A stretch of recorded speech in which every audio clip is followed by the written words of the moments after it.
राधे राधे, जय श्री कृष्णा। श्री जी की कृपा से आज श्री राधा चरित्र का भाग 5 है, जिसमें हम और श्री जी की और लीलाओं को जानेंगे।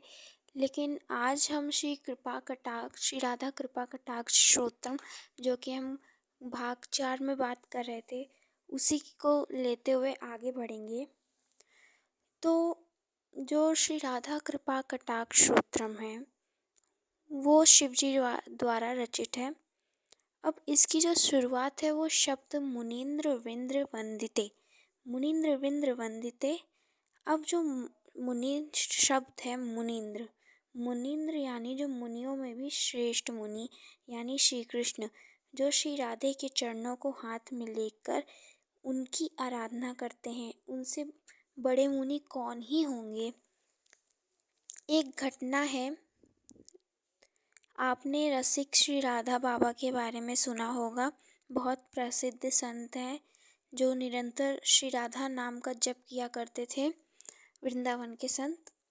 तो उनका भाव है कि एक बार श्री जी स्नानों उपरांत अपने निकुंज में बैठी थी, तो ललिता सखी ने देखा कि आज कुछ कम खुश हैं प्रियाजू, क्योंकि हमारी श्री जी बहुत कोमल हैं, तो वो थोड़ी भी चिंता दिखती है ना, तो चेहरे पे झलक आती है कि आज हमारी श्री जी को कोई दिक्कत है। तो ललिता जी ने पूछा, हे स्वामी जी, आपको कोई श्रम हो रहा है क्या?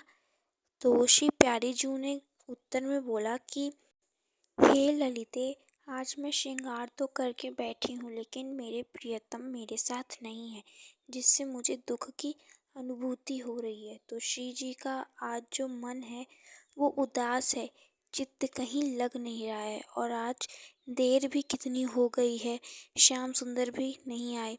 तो सखी ललिता ने कहा कि अभी वो पुष्प तोड़ रहे होंगे आपको चढ़ाने के लिए, इसलिए देर हो रही होगी।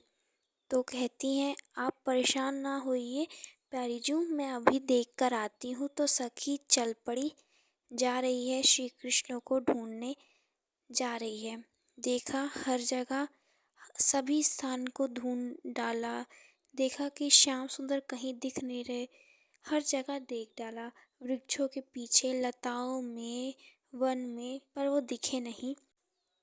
तो देवी ललिता सखी की जो आराध्य हैं वो है चित्रपुरा सुंदरी देवी। तो ललिता सखी ने चित्रपुरा सुंदरी देवी के मंदिर में जाकर हाथ जोड़ा और आंखें बंद करके कहा मन में ही कि हे चित्रपुरा सुंदरी देवी, कहाँ है?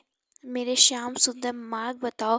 तो चित्रपुरा सुंदरी देवी ने बता दिया कि उस यमुना घाट के पार पार कदम के पेड़ के नीचे मिल जाएंगे। तो ढूंढी और पहुंची, देखा कि सामने ठाकुर जी बैठे हैं और ठाकुर जी तमाल वृक्ष के सामने साष्टांग प्रणाम कर रहे हैं, फिर उस पर फूल चढ़ा रहे हैं। अभी गंध और चंदन चढ़ाना है, लेकिन ठाकुर जी के पास चंदन है नहीं, तो जिस माटी में रज में उनके अश्रुबिंद गिर रहे हैं, उसी माटी रूपी चंदन को चढ़ा रहे हैं। तो ललिता सखी ने पूछा, क्या कर रहे हो श्याम सुंदर ये आप? तो ठाकुर जी ने बोला, तेरे को दिखाई नहीं देता मैं क्या कर रहा हूँ? तो सखी बोली, हाँ दिख रहा है, लेकिन आप ये क्या कर रहे हो ये बताओ। तो ठाकुर जी पूछते हैं, यहाँ पे तू आई कैसे? तो बोली, ये सब आप छोड़ो, पहले आप ये बताइए आप यहाँ क्या कर रहे हो? तो ठाकुर जी बोले कि मैं श्री जी को फूल अर्पित कर रहा हूँ।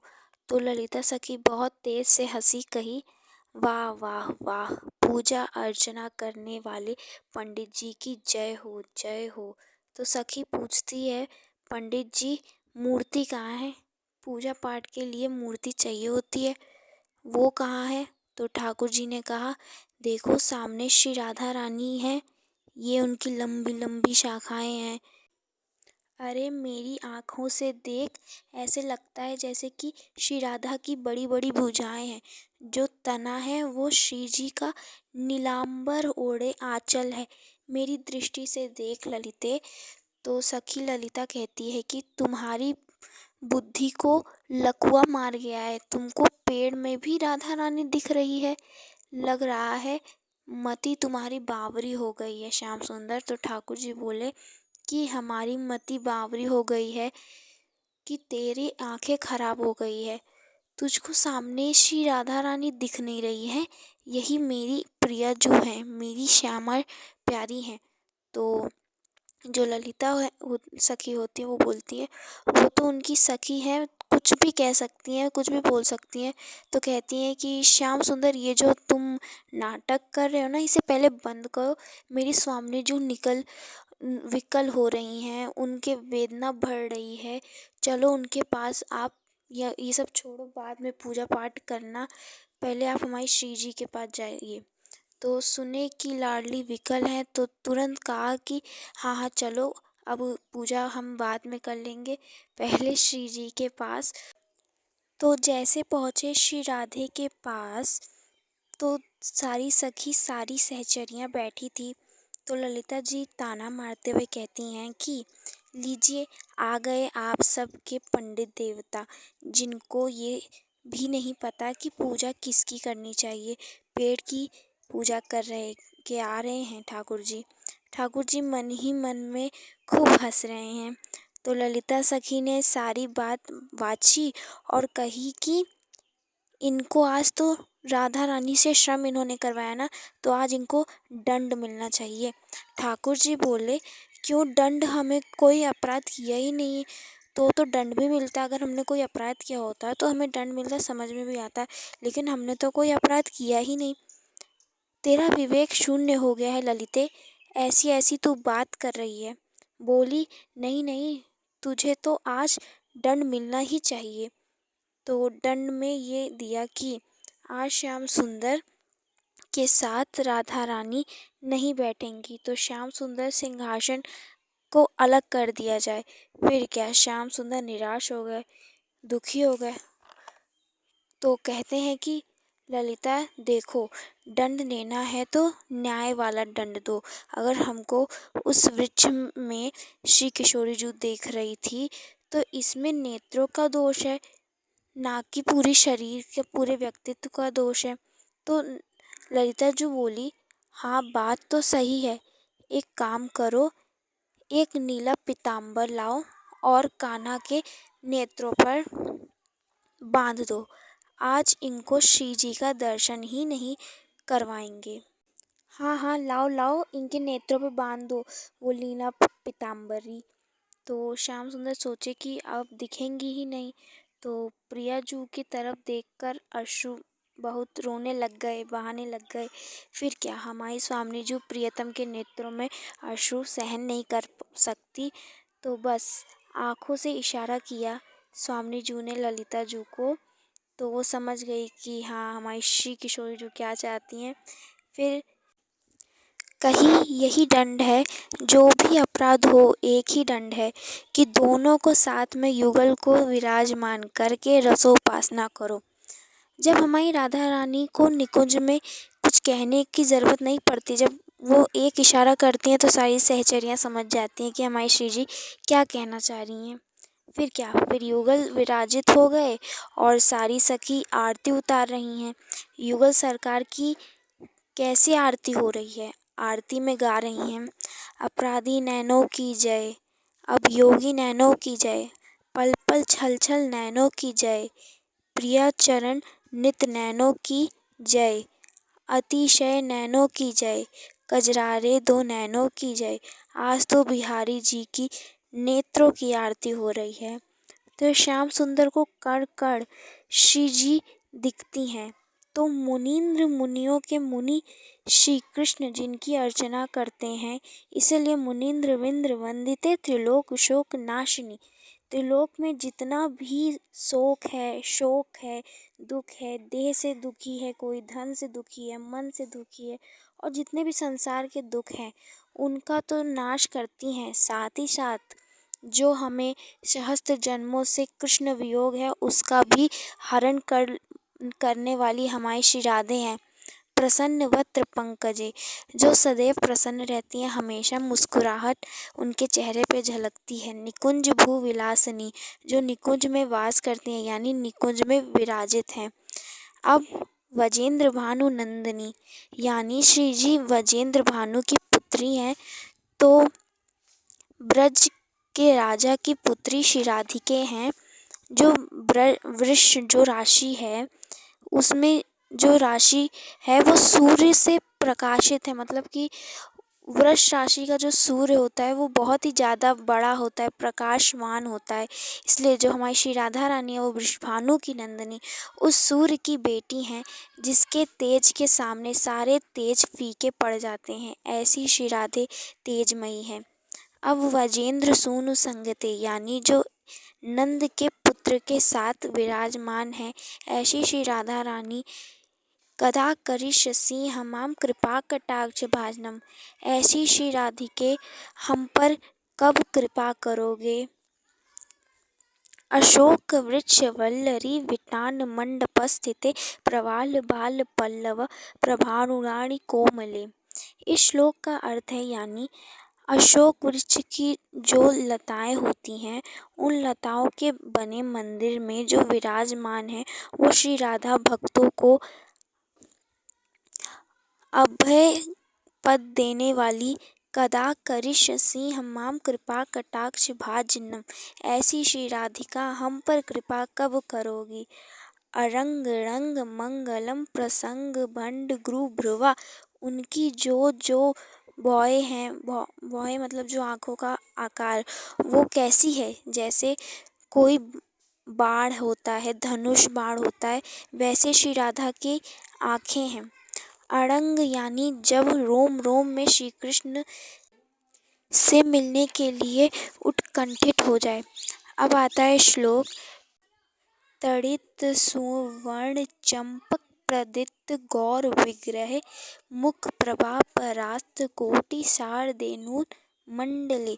श्री जी के अंगों का भोलेनाथ वर्णन कर रहे हैं। प्रिया जी के अंगों की शोभा का उपमान ही क्या दूं। शिव जी ने कहा, एक शब्द भी उनके लिए काफ़ी नहीं है।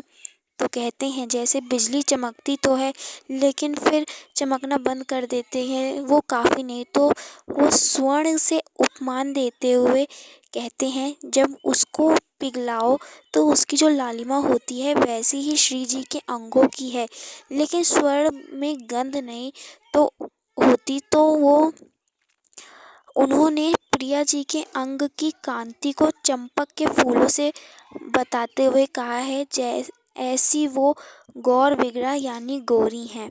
अब उन्होंने मुख वर्णन किया है। मुख कैसो है हमारी श्री जी को, करोड़ों करोड़ों चंद्रमाओं को परास्त करने वाला श्री राधा रानी का मुखमंडल है। विचित्र चित्र संचित चकोर शावलोचने, राधा रानी के नेत्र कैसे हैं, तो बताया है जो चकोर का बच्चा होता है, नया नया जो बच्चा होता है, कैसे इधर उधर भागता है, उछलता है, ऐसे करता रहता है ना, यहाँ वही चीज़ बताइए। वैसे ही हमारी श्री राधा रानी के नेत्र हैं उस चकोर के बच्चे की तरह। और महादेव भाव विभोर होकर कह रहे हैं, कदा करिष्यसि हमाम कृपा कटाक्ष भाजनम, कब आप इन नेत्रों से मुझ पर कृपा करोगी। अनंत कोटि विष्णु लोक नम पद जाचिते हिमाद्रिजा पुलोमजा विरिचजा वर्म प्रदे।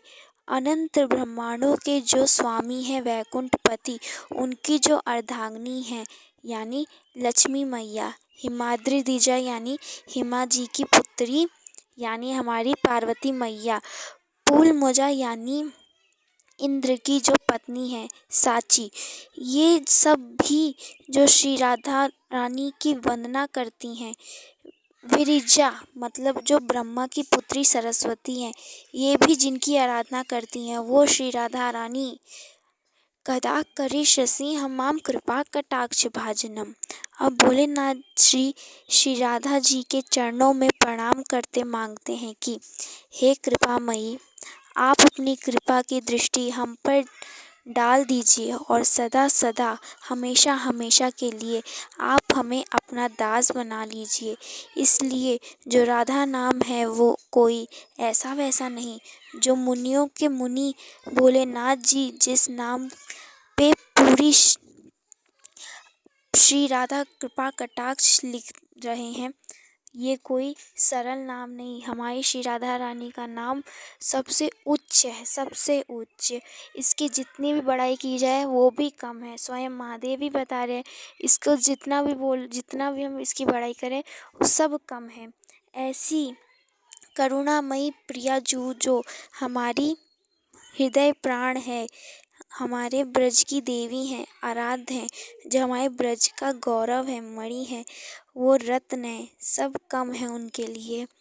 तो फिर से गाते हैं, ब्रज में रतन राधिका गोरी। ये पद जो है ये कृष्णदास ने लिखा है। ये पद मुझे बहुत अच्छा लगता है, इसलिए मैं इसे बार बार गाती हूँ। इसी के साथ हमने भाग 5 में ये सब जाना। अब हम भाग 6 में श्री जी की और लीलाएं जानेंगे। तब तक के लिए राधे राधे, जय श्री कृष्ण।